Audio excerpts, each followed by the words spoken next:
Welcome to the Executives Lounge. This is your podcast host, Christine Fauner. I am bringing you amazing stories from amazing women in leadership from across the globe. Let's get started.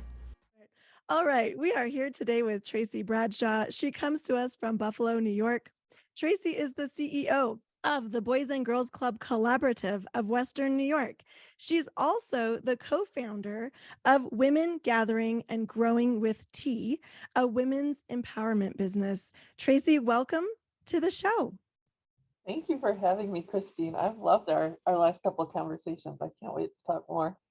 Absolutely. And I feel like our conversations are just continuously growing and growing. And that's the beauty of having a community of women to tell our stories in. Speaking of stories, I'd love for you to tell us your story. Thank you for asking. During COVID, during COVID, it was like you were trying to come up with hobbies and projects, right? Did you do sourdough? I did sourdough. I'm not a cook. So my husband was like, please get out of my kitchen. And I tried knitting. My oldest son came in and said, what is wrong with you? Are you having a stroke? So I went back to my books and reading. But during that time, one of my friend's daughters had said to me, hey, Trace, I just saw the pictures from when you were my age and you guys casted your busts and you auctioned them off. And it was so beautiful. Will you tell me how to do that? Because my group of friends want to do that. It's something they wanted to do post-COVID when people could come back together. And I was like, sure, I'd love to write that down for you. And my history is in out of school time. So I write lesson plans a lot, especially adventure-based lesson plans and experiential learning. So I just went right to work. I started to write, what she needed, how to do it, how to debrief it. As I got to the end of it, I'm like, oh boy, you can't start with this.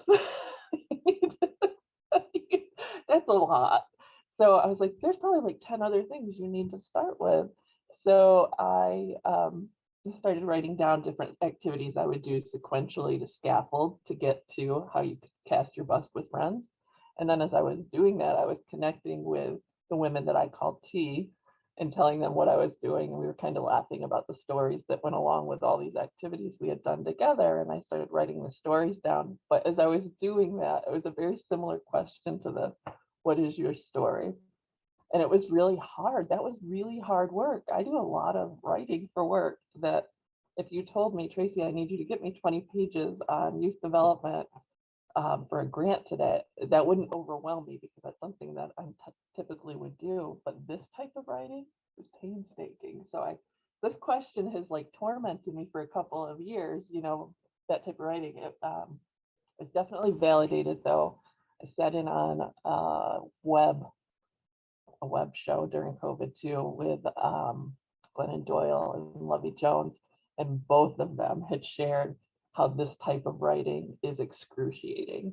I think when you ask somebody, hey, what's your story? Or tell me your story, it's such a complex, dynamic, layered, experiential attempt to try to tell somebody who you are. Right. You go blank. You're like trying to start. It was the best of times. It was the worst of times, right? You try to get super down into it. But when I read this on yours, I kind of did two things. I was like, okay, I'm going to give you my professional story, which is the easiest to give you, right? And then I'll give you a little bit about the tea story. But I started out during college as an AmeriCorps worker, and I got placed in a community action agency in the community where I grew up. And I was working in a domestic violence program, and my whole purpose was to watch the kids while the domestic violence women's support group went on. And it was just kind of chaos. And I had come up with a bunch of activities for them to do. And then I started to build out a curriculum for them to do. And then we ended up with a children's domestic violence support group. And then they ended up hiring me before I finished college. So I didn't finish my AmeriCorps term. And then I started working with teens, so pregnant and parenting teens, at-risk youth. I worked with teens in the domestic violence program, and that kind of fell into after-school programming. Then I started with management. I had a small after-school program, one building. Then I had a bigger after school program with 3 buildings. Then I had a bigger after school program with half the schools in the county. And then at its height, we had 11 of the 12 school districts serving 1 in 4 youth in the very rural county in Western New York where I grew up. And we had a team of 42. Tracy, I have a question for you. So Yeah, I actually have 2 questions. One is, a lot of people, when they think about New York, they think about New York City. yes. And New York is actually really big. New York City is a tiny little island. But upstate New York, Buffalo, New York, explain to us the difference between rural upstate New York and New York City.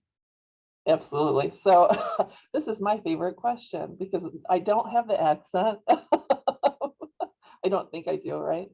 So just south of Buffalo, between Buffalo, Rochester, and Syracuse, the foot of New York, is the most beautiful space of green space that you'll ever see. It's the rolling hills, the very top of the Appalachian mountain range. So it's still Appalachia. So rural Appalachia, I grew up on a dairy farm. I knew more cows than I knew people. I didn't know that we were poor because we had a lot of resources in terms of, you know, having a farm, and I grew up with all my cousins and whatnot. But it was a very conservative, different than what you would expect when somebody says New York. And that leads me to my second question, which is, you went into a profession and you went into a community, your community, looking at the things that we tend to not talk about, advocating for the people that we tend to not talk about. Tell me about that. You know, I was always okay, so I grew up in a very conservative area, very conservative family, and I never felt like I fit in. So I felt like this anomaly to begin with, and that made advocating for the underdog easy.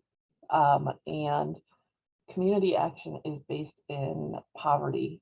It's not based in poverty, it's working with those who are experiencing poverty. And in Allegheny County, so many issues that arise in that area were a result of generational poverty and being part of Appalachia. So I think that career was a pathway where I felt I could make a difference and I could change some of those things. I think youth work definitely was my passion at the time because I knew what it was like to grow up there. So Yeah, and you mentioned that you started as an AmeriCorps volunteer and working through college, learning as much as you could. And that grew to working in multiple buildings as a manager of multiple people, really impacting at the thousands of students level, really such a young age from starting out and then growing it over time. yeah, I think as an early leader, I followed a lot of examples and had a lot of hiccups and time to trip and fail forward. But as I grew into my leadership, I recognized that I was a strengths-based leader.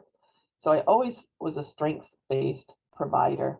So I always met a family or a kid where they were at and used what they did best to leverage instead of focusing on what was wrong. But when I first started in leadership, I don't think I led that way. It wasn't until there was an epiphany for me that, oh, this is a holistic thing. This is how you treat your team. This is how you grow your team, how you keep your team. And that really came to light with me when I was in a Gallup training and did my strengths, learned what my top 5 strengths were. And for those of you that don't know about strengths-based leadership, Tracy and I had a long conversation about this when we first met. I've spent about 15 years in Gallup Strengths as well. And it is life-changing and transformative for people. And Gallup is a company that does a Strengths Finder assessment. They've done it for about 30 years. And they have millions and millions of data points at this point of the effectiveness of strengths-based leadership. And so when Tracy's talking about the top 5, there's an assessment of the Strengths Finder assessment that I also use in the coaching that I do, that tells you kind of the top 5 that you lean towards out of the 34 total traits. And it gives you insight into your leadership practice and then how you interact with others. So it does. It absolutely does. So from that time forward, I learned to be strategic when I put together teams. So I am very much in strategy and influence, which means on my team, I need people that are executors and relationship builders. Otherwise, I have a very lopsided team because of that. So I learned to put teams together that were strengths based. Learned to, when there was an issue, really sit down next to a person and take a look at the strengths that they had. And if it was a hiccup within the strength, which sometimes it is, activation is one of my strengths. So that means that sometimes I don't want to sit and talk about things. I want to just go and do. And yeah, I talk a lot about is your strength serving you, right? Like, is your strength serving you or is it not serving you?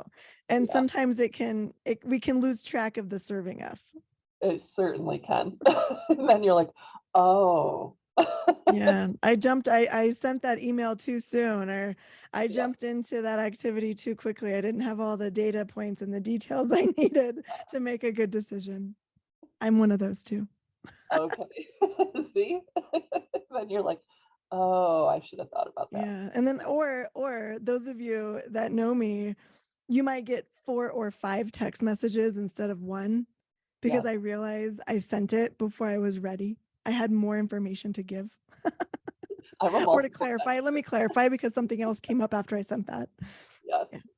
Yep. I'm a multiple texter as well. So absolutely. But that absolutely was life changing for me, for my teams. And as I grew in that, my staff just didn't leave me. Like, it took something cataclysmic for my staff to actually leave me. We lost our major funder, for my staff to actually disperse at one point. So, but that was because we had built such a unit and we were so strong and we were so able to sit next to each other and work a problem and not the person, and grow together. We took a lot of things that we did in youth development and applied it to human development. Oh, I love that. Yeah. What would you say is your biggest roadblock or challenge right now? I think for me, and I after we talked, I spent some more time thinking about this, but the answer to this question probably always for me is going to be balance. It's always going to be finding the center, because I will go to one thing and I will dive deep and forget the others, and then bop to something else. So as I've aged, it's very important for me to be mindful of that, aware of it, and plan for it so that I can be more intentional about not losing myself or my health or well-being in a project. Absolutely. That's a great, balance comes up a lot as a theme in these podcast sessions, that we continuously try to find balance of personal and professional self, spiritual and logical self, looking at how we take care of ourselves versus what we need to do to take care of ourselves. Like that balance is always a challenge, it feels like. Yeah, for me it definitely has been. I think that never more so. I remember sitting in a room in Dallas, Texas. I was at not a retreat. I was at a conference with a group from work. And while I was there, I remember one of the people that I was very close to at work saying to another one of the people, and she brought it to my attention, was that Tracy seems freer here. I really like this part of her. And the other person I happen to be very close with, lifelong friend, she's like, well, you're actually seeing who she really is here. And she had shared that with me. And it was just at such a pivotal moment in my own life. I was trying to decide whether or not to stay in a broken relationship, and lose myself, or to go find myself and honor that, right? So I remember sitting in this hotel room and just looking out the window at Dallas, having this really big aha moment of either I'm going to have to let go of myself and focus on this because I can't, it's overtaking me now, or I'm going to have to integrate this and honor the parts of myself and let go this that's holding me back? So for me, it's always when I start to feel that balance shift like that, I always think of that conversation that I had with my friend Carrie. Yeah. I think in leadership, those of us that kind of have that servant leadership space or transformational leadership space, or, we incorporate these whole person practices into our leadership practice. We try to find ways to cultivate that culture of whole person in our communities, but we also sometimes really struggle with that ourselves. In my PhD work, I talk about radical care, and what radical care is really caring about the whole person and giving an invitation to that whole person to come to work as the whole person, to not have to separate out these moments of life clarities from the work that we are doing in places that we do the work in. So, for example, when you're sitting in that hotel room in Dallas and having this real life moment of a pathway of a crossroads in your personal life, that was when you shined. Like, people saw you and who you were. And I really think encouraging people to bring that to work in healthy ways, in ways that we, of course, have accountabilities and boundaries and things that we need to be productive, but encouraging people to bring that to work as who they are is a huge transformational opportunity we all have. It is. And when they do that, when that happens, right, it's the perfect mix of bringing yourself to work. We always talked about this with youth workers. Kids, right, have the best bullshitometer ever. They're going to call you on it, and they're going to call you on it loudly. So if you're not being real, especially like middle school, high school age, they're going to tell you about that. So what you're saying is something I would try to impress so often on the people that I worked with. So if they were having a bad day, sharing that, today's not the greatest. This, maybe not going into why, that's not appropriate, but being human, Yeah. because you're teaching life skills, as the life skills that they were teaching was so much more important than the kickball that they were playing. You and I have some parallels in our passion places for teaching others and creating leadership spaces for others to step into. And that's in the experiential learning, outdoor education, adventure-based educational theories, and recognizing that for women, women in leadership, when we utilize some of those theories and practices, we help other women experience transformational learning.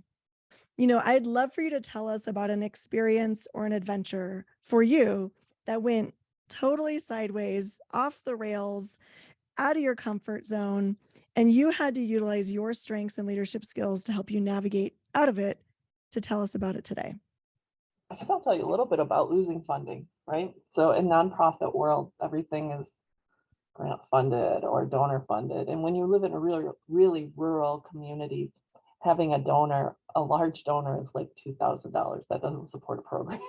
So federal and state grants are the lifeblood to keep programming open. And our programs were primarily 21st century funded. And in New York State, every 5 years, 21st century would reset and you'd have to reapply for a grant. So we had it for 13 years.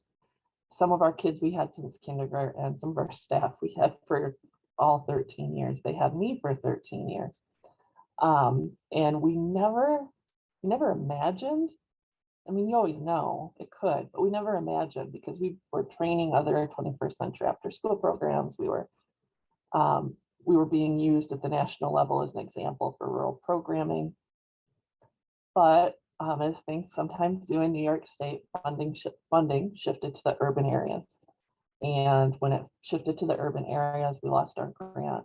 So that meant 2,500 kids, 42 staff. And I remember being in a store, I was shopping for my wedding dress when I shouldn't have checked my email, and I did. I checked my email, made a phone call, and realized we didn't get the grant. And I remember in that moment thinking, okay, the next 6 months are going to be determined by how I react to this, because we had 6 months left in the grant. we can either go down and be upset about this and sorrowful, or we can use this as an opportunity to teach kids to win with grace and lose with dignity. And so that was our focus for those next 6 months. And I can tell you that none of the staff left. They stayed it out. We were intentional with each other. We built time to reflect with each other. Sharing that message was a time where we came together and sat in a circle, and I just shared from my heart. I let them see me cry, and shared the news and shared that I was angry and frustrated. Didn't have the exact path, but knew that I could lead them the way they needed to be led. Um, and I can tell you that I did the best work of my entire career in those 6 months. Um, it was everybody rose to the highest level that they could do youth work. It was so good. And we ended in such a beautiful place. We ended with a big music festival where kids were able to celebrate. They wore shirts that said "I am" after school. So it was really cool. And now I've had many years to reflect. That was that was 8 years ago, 9 years ago. So had the time to reflect on that, and can say that that was a time when I had to use every single skill. And it really reminded me of, when you're rock climbing and you think you can't reach the next step, the next thing, and your heart is pounding and your knees are weak and everything is jello. That is what that felt like in that time. But every time I've also been rock climbing, you always find the next handhold. So You always find the next handhold. well, Yeah.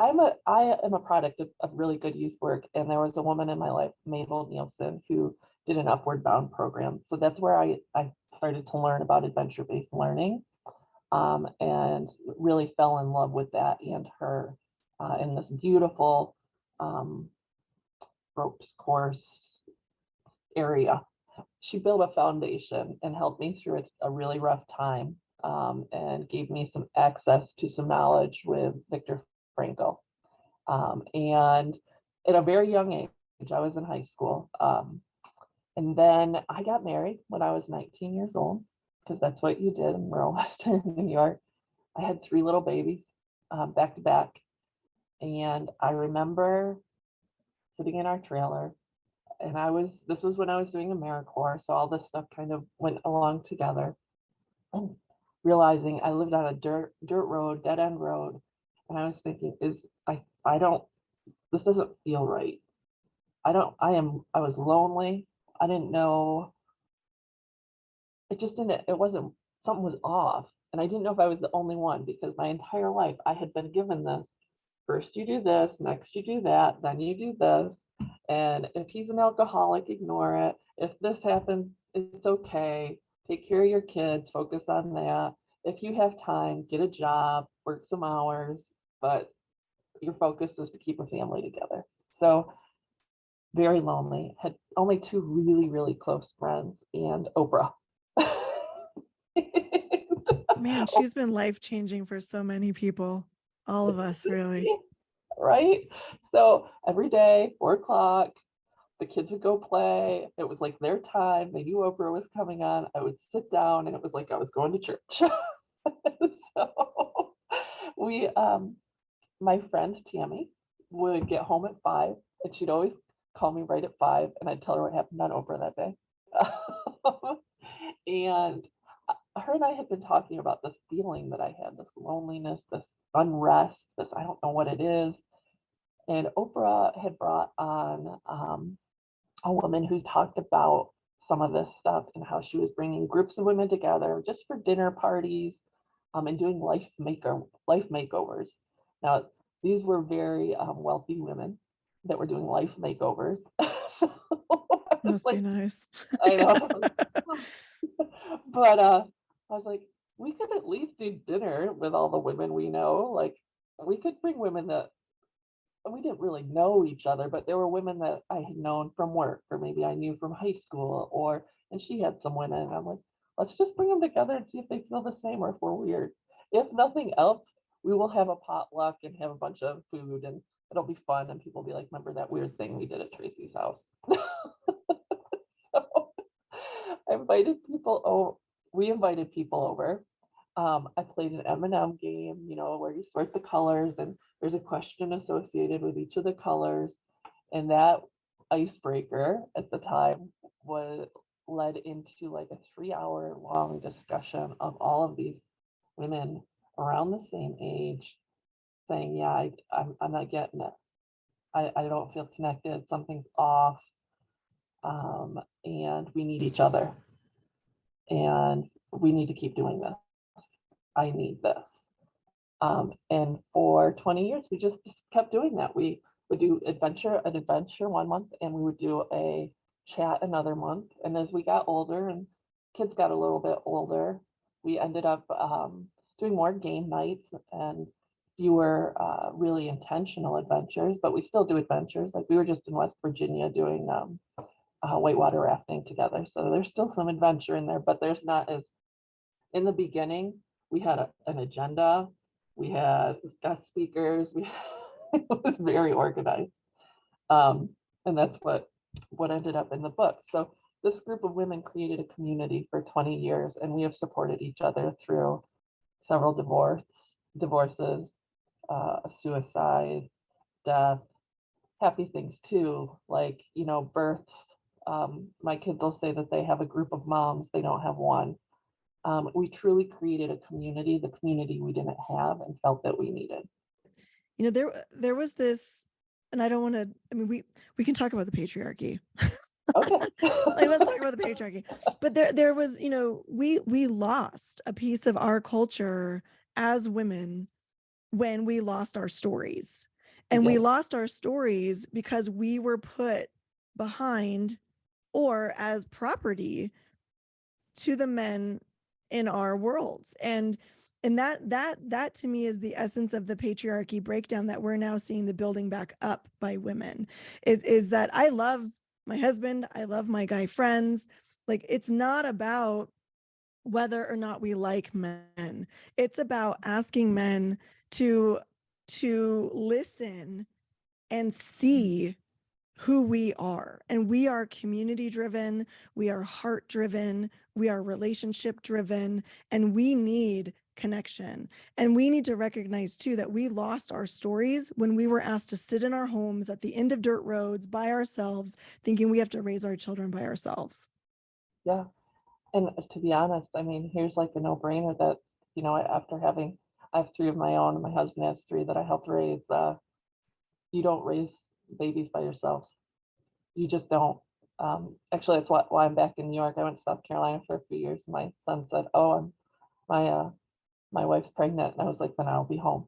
So that's, you just don't. You don't. In that creating, I really feel like for women to heal, we have to have community. I just feel like that's how you heal.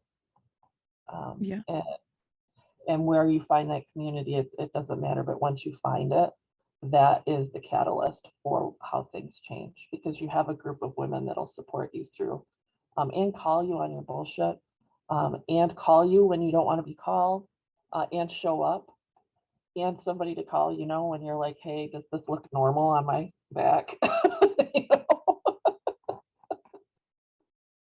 You have to have that in your life. And so, I started out talking about that book. The tea has been something in our lives for 20 years. And then, one daughter asked us about this, and I was like, I'm going to give this to you. And it became this love letter to all of our daughters. But then outside of that, it started to become a love letter to other groups of women. Here's a pathway that led us to community, and we want to give you a space to create that community too, and let us help you do that in any way we can. So in addition to the book, we started a podcast as well called Spill the Tea. It's a format where we just get together and chit chat, like we're sitting around my friend Laura's big kitchen table, and we invite people to chat there. And then in addition to that, we're doing our very first retreat. So we're super excited about that. It's going to be on Canisius Lake in central New York, and it is in October. So I'm so excited to do experiential learning with some grown-ups again. It's been a minute. Tracy, it's so exciting that 20 years of this work with these amazing women that you've built community with has culminated in a book and your own retreat in October. I really hope that a few of the women listening to this podcast sign up, and maybe they'll see both of us at your retreat in October. There's so many things that we could talk about and keep going on, but I really appreciate the time that we've had today. Thanks so much, and I know we're going to talk again soon.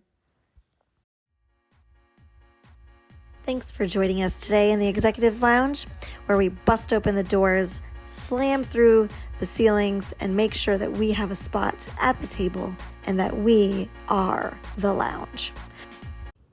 I am Christine Fauner, your executive leadership expert, continuously looking for those executive leaders that seek community, continuous learning, and have a desire to find the next adventure. Join us next time. Join our Facebook group, Roam Your Soul, and you can also find us on Instagram at Roam Your Soul. And don't forget to check out the website for upcoming adventures, www.roamyoursoul.com. And if you're looking for that next executive level leadership coach, you can find me at roamyoursoul.com/Christine Fauner Coaching.